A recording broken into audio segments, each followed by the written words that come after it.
안녕하세요. 결혼한 지 2년 만에 염치 없고 뻔뻔한 남편과 이혼한 30대 여성입니다. 결혼할 때만 해도 가진 건 없어도 착하고 성실한 줄 알았고 그거 하나 믿고 결혼했는데 염치까지 없을 줄은 생각도 못했습니다. 거두절미하고 제가 남편과 이혼을 결심하게 된 본격적인 사연만 말씀드릴게요. 공부에 취미가 없었던 저는 고등학교 시절부터 혼자서 네일아트를 배웠습니다. 처음에는 인터넷을 보고 배우다가 나중에는 학원을 다니면서 본격적으로 기술을 익혔어요. 부모님은 당연히 제가 대학에 가길 원하셨지만 어차피 공부에는 흥미가 없었기에 괜히 대학 졸업장 하나 받자고 돈 낭비, 시간 낭비를 하기 싫었습니다. 친정 부모님과 몇 번의 말다툼이 있기는 했지만 결국 제 의견을 받아들여 주셨어요. 그렇게 고등학교를 졸업한 후에 바로 네일아트 가게에서 일을 시작했습니다. 나이가 어리다 보니 때로는 제대로 정당한 보수를 받지 못하는 경우도 있었지만 이것도 다 뼈가 되고 살이 되는 인생 경험이다 생각하면서 열심히 일했습니다. 그렇게 7년 정도 지나니까 돈도 어느 정도 모이더라고요. 그래서 친정 부모님과 상의 끝에 독립을 하기로 결정했습니다. 당시 친정은 경기도였고 제가 일하는 곳은 서울이었기 때문에 출퇴근에도 상당한 시간과 체력이 소모되었기 때문이었어요. 독립을 하기로 하면서 저는 서울 중심부에 위치한 신축 빌라나 오피스텔을 위주로 알아보기 시작했어요. 하지만 값이 만만치 않더라고요. 직업과 담보가 부실하다 보니 대출도 제가 생각한 만큼 나오지 않겠더라고요. 집에 대한 고민과 스트레스로 괴로워하고 있을 때 친정 어머니께서 그러지 말고 오래된 아파트라도 매매를 하라고 하시더라고요. 사실 저희 친정 부모님은 결혼하실 때 아무 도움도 받지 못하셔서 정말 힘들게 시작하셨다고 들었습니다. 지하방에서 시작해 서울에 있는 아파트를 장만하시는데 딱 8년 걸리셨다고 해요. 그리고 그 아파트를 시작으로 점점 넓은 평수로 옮기실 수 있었고 지금은 노후까지 걱정 없으실 만큼 경제적 여유를 만들어 놓으신 상황입니다. 그래서 저는 친정 어머니가 부동산에 대해서 좋은 감을 가지고 있다고 믿거든요. 그런데 그런 어머니께서 저에게 집을 사라고 하시니 제가 싫다고 할 이유가 없었습니다. 다만 제가 가진 돈이 충분하지 않아서 어머니에게 약간의 도움을 받아야만 했어요. 그리고 사는 아파트를 담보로 대출도 많이 받았고요. 이 사실을 안 주변에서는 뭐하러 오래된 아파트를 그 돈 주고 사냐며 뭐라고 하기도 했고 이제 아파트 값이 떨어질 건데 괜한 짓이라며 걱정도 해줬습니다. 그런데 몇 년 사이에 이렇게 상황이 역전되리라곤 저조차 상상하지 못했습니다. 재건축 가능성이 입소문을 타면서 집값은 제가 살 때보다 3배 가까이 올랐네요. 상황이 이렇다 보니 오래된 집을 전세를 주고 그 돈으로 다른 신축 오피스텔에 전세로 들어가도 괜찮을 것 같았어요. 사실 혼자 사는데 20평은 좀 넓은 감이 있었거든요. 그래서 아파트를 전세로 돌리고 저는 가게 근처에 있는 오피스텔에 전세로 들어갔습니다. 그리고 지금의 남편을 만나게 되었어요. 남편은 제가 일하는 가게에서 멀지 않은 곳에 위치한 중소기업을 다니는 평범한 직장인이었습니다. 1년 정도 연애하는 동안 크게 다투는 일이 없었기에 우린 서로 잘 맞는 사람들이구나 생각했어요. 그러니까 결혼도 결심할 수 있었고요. 한 가지 조금 마음에 걸렸던 건 직장 생활을 10년 가까이 한 사람치고는 모아둔 돈이 많이 없더라고요. 저야 적금한다 생각하고 아파트 대출 갚는데 대부분 써서 그렇지만 남편은 이유를 알 수는 없었습니다. 남편이 평소에 비싼 물건을 좋아하거나 돈을 펑펑 쓰는 성격도 아니었고 중소기업이긴 해도 어느 정도 규모가 있는 회사에 다니고 있었으니까요. 게다가 시댁도 형편이 그렇게 어려운 편은 아니었거든요. 그래도 뭐 제가 집이 있으니까 당장 목돈 들어갈 일은 없었기 때문에 크게 신경 쓰지는 않았습니다. 돈이야 앞으로 같이 살면서 모으면 되지라고 생각했어요. 결혼을 하게 되면서 원래 가지고 있던 아파트에 전세 사는 사람을 내보내고 신혼집으로 수잔이 별로 내키지가 않더라고요. 신혼이니까 아무래도 깨끗한 새 집에서 살고 싶었습니다. 그래서 그 아파트를 팔고 새로 아파트를 사는 쪽으로 결정을 했어요. 문제는 아파트를 팔아서 목돈이 생기긴 했지만 새 아파트를 사는데 충분하지는 않더라고요. 그래서 또 대출을 받아야만 했습니다. 솔직히 시댁에서 좀 보태주시면 좋겠다 생각했는데 전혀 그럴 눈치가 아니더라고요. 남편도 시댁에 물어볼 생각도 없는 것 같았어요. 친정 부모님도 그냥 대출받아서 같이 갚으면서 살면 된다고 시어른들께 부담드리지 말라고 하셨고요. 그렇게 30평대 신축 아파트로 들어가게 되었습니다. 명의는 물론 제 명의로 했어요. 대출이야 같이 갚을 거긴 해도 대부분의 돈이 제가 판 아파트에서 나왔으니까 당연한 일이잖아요. 집을 제가 해결했으니까 혼수는 남편이 모아둔 돈으로 하게 되었어요. 하지만 말씀드린 대로 모아둔 돈이 많지가 않으니 선택지가 많지는 않더라고요. 제가 사고 싶었던 가전제품이나 가구들 모두 저렴한 라인으로 바꿔야 했어요. 가능하면 최신 모델이나 취향에 맞는 것들로 신혼집을 채우고 싶었는데 남편은 그런 건 다 돈 낭비라면서 저를 말려서 어쩔 수 없었습니다. 그렇게 신혼집을 채우고 얼마 지난 후 시부모님과 신우를 초대해 집들이를 했어요. 아무래도 새 아파트다 보니 단지 내 조경도 예쁘게 잘 다듬어져 있었고 피트니스 센터랑 수영장, 미니 골프장 같은 시설들도 다 있었습니다.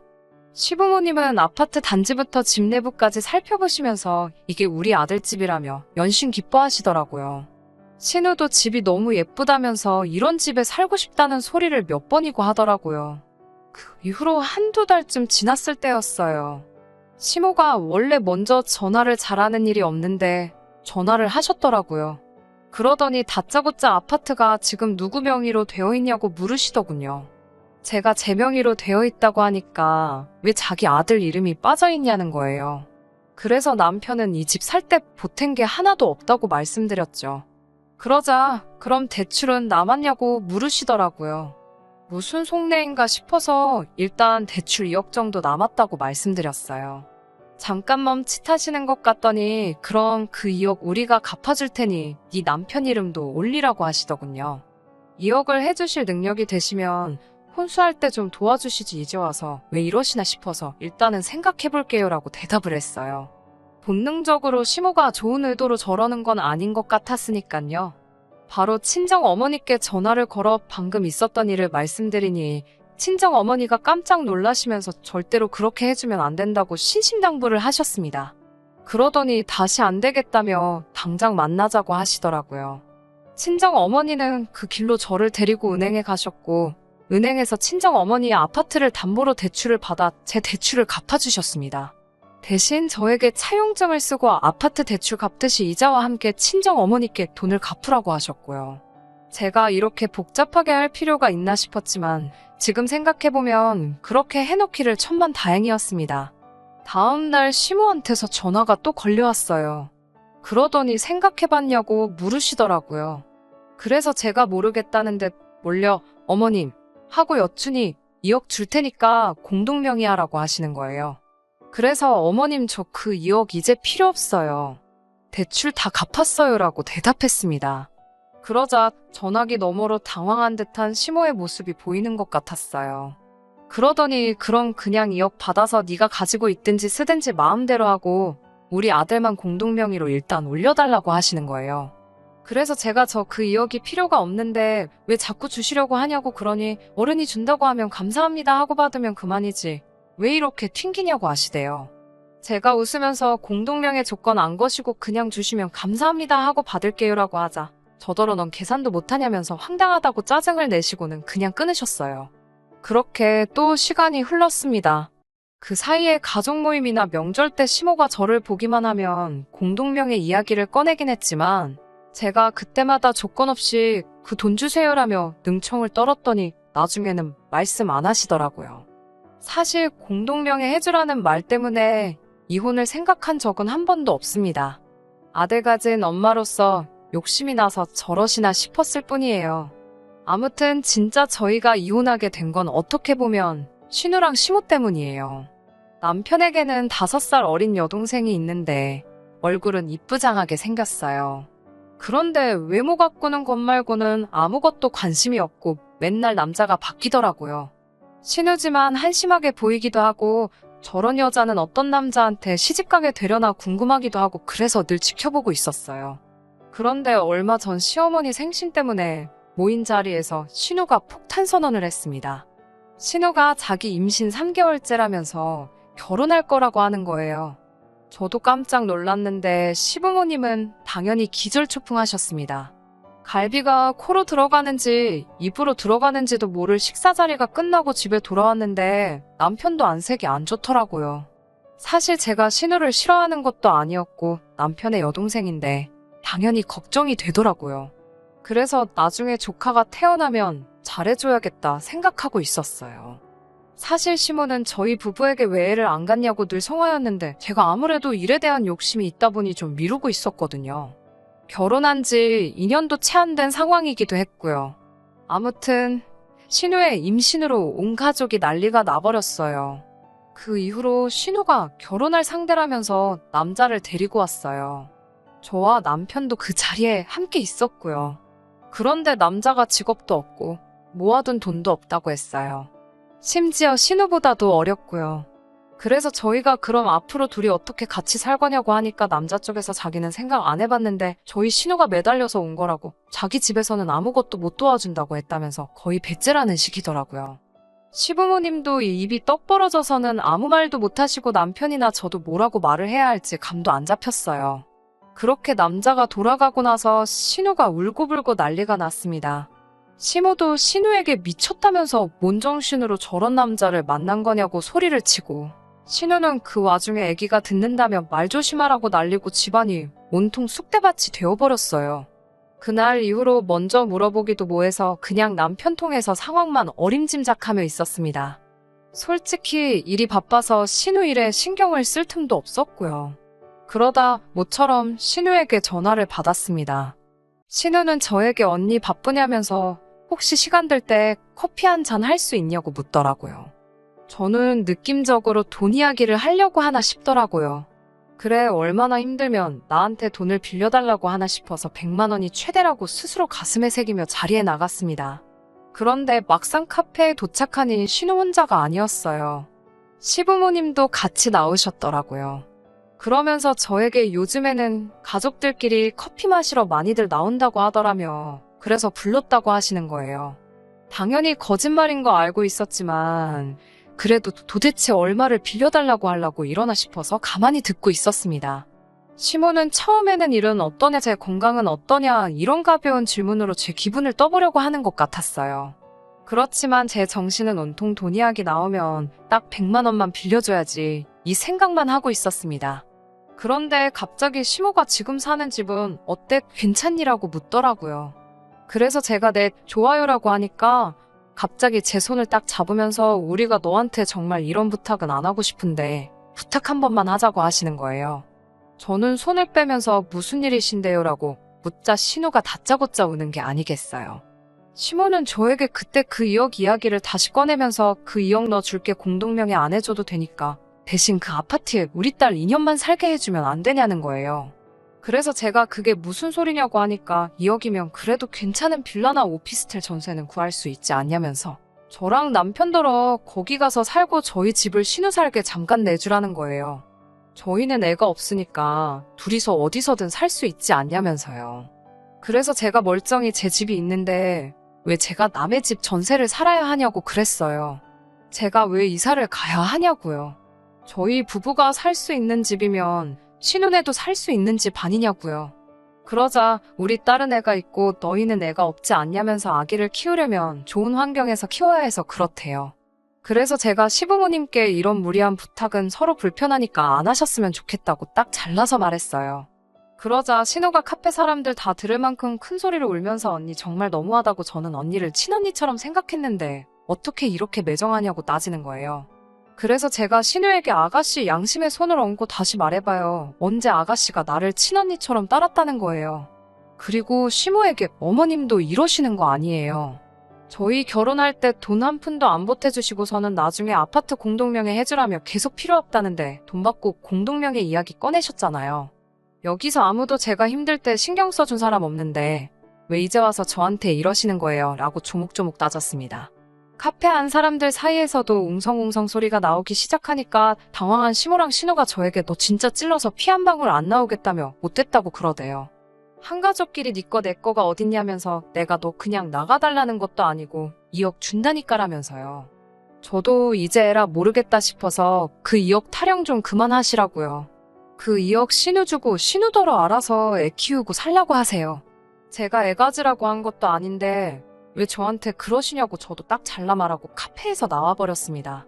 집으로 돌아오는데 생각할수록 화도 나고 짜증도 나고 왜 내가 미안한 기분이 드는지 그것마저도 승질이 나 죽겠더라고요.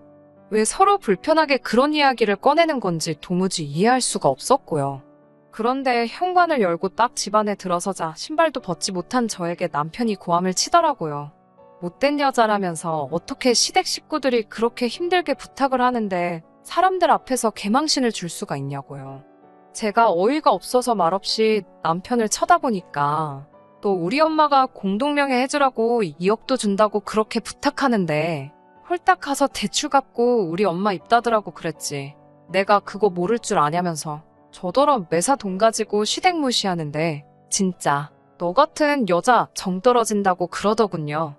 순간 내가 이런 소리까지 들으면서 뭐하러 이런 인간이랑 살아야 하나 싶었습니다. 그래서 제가 남편에게 당신도 그렇고 당신 가족들도 그렇고 나한테 불만이 엄청 많은가 본데 그럼 당신 나가서 당신 엄마 아빠랑 살아 잘난 그 여동생이랑 뱃속에 있는 조카 끌어안고 네가 다 먹여 살리면서 살라고 받아쳤어요. 그러니까 남편이 그래도 잘못했다는 소리를 안 한다며 저를 죽일 듯이 노려보더라고요. 저도 지지 않고 치려고 그럼 한번 쳐봐 어떻게 되나 보자고 똑같이 노려봤습니다. 남편은 저에게 자기가 다 알아봤다면서 같이 사는 아파트는 부부 공동재산이라 절반은 자기 거라는 거예요. 제가 그 말을 듣는데 어찌나 어이가 없던지요. 저렇게 뭣도 모르고 경제적 개념도 없으니 모아둔 돈이 그것밖에 없었지 싶대요. 그래서 그래 가서 잘 알아보고 능력되면 절반 가져가봐라고 비아냥거리며 안방으로 들어갔어요. 지도 승질이 나서 밖으로 나갔는지 현관문이 쾅 닫히는 소리가 나더라고요. 이때만 해도 이혼까지는 아니어도 저 성질머리 내가 뜯어 고쳐놓고 만다는 생각이 들어서 현관 비밀번호를 바꿔버렸습니다. 그리고 이튿날이 되었는데도 남편이 들어오질 않더라고요. 솔직히 남편이니까 처음에는 좀 걱정이 되었는데 이걸 내가 받아줬다간 평생 제 팔자 제가 꼬게 생겼더라고요. 그런데 3일째가 되니까 이제 정말 이혼해야겠다 싶었어요.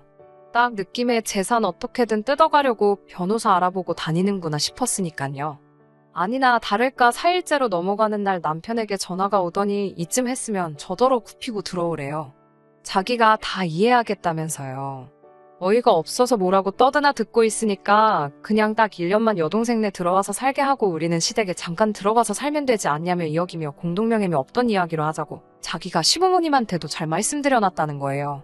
제가 그래서 뜨신 밥 먹고 헛소리 하지 말고 집에 와서 이혼 서류에 사인이나 하라니까 저더러 넌 끝까지 여자가 굽히는 법이 없다면서 사인한다고 대신 너는 재산 분할이나 해줄 준비하라고 그러더군요.